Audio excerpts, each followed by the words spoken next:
Wizards of the Coast has apologized for the inclusion of offensive material in the recently released Spelljammer books.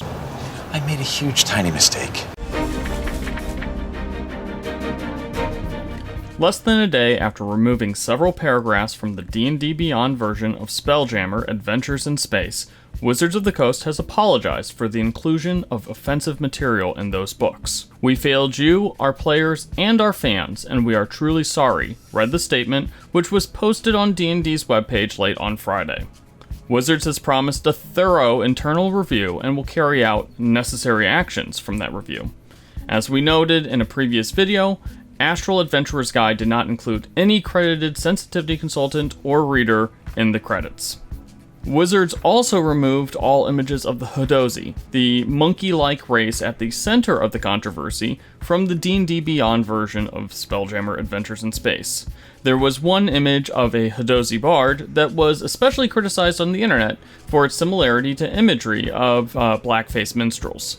An errata was also issued, which included a handful of other changes to the various Spelljammer books, which will be implemented in future print runs.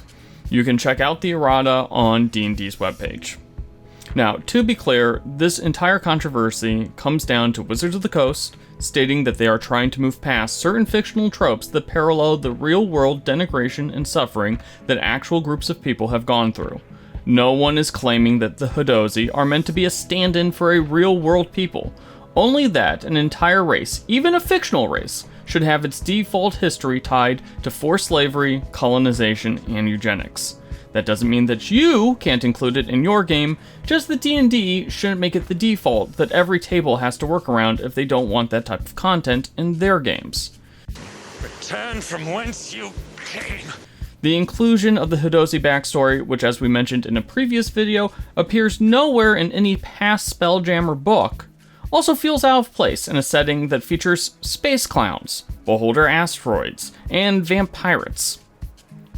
Wizards ends their statement by saying, "We are eternally grateful for the ongoing dialogue with the D&D community, and we look forward to introducing new, engaging, and inclusive content to D&D for generations to come. D&D teaches that diversity is strength, for only a diverse group of adventurers can overcome the many challenges a D&D story presents. In that spirit, we are committed to making D&D as welcome and as exclusive as possible. That part of our work will never end." Are you satisfied with Wizards of the Coast's apology? Let us know in the comments section, and be sure to like this video and subscribe to the character sheet.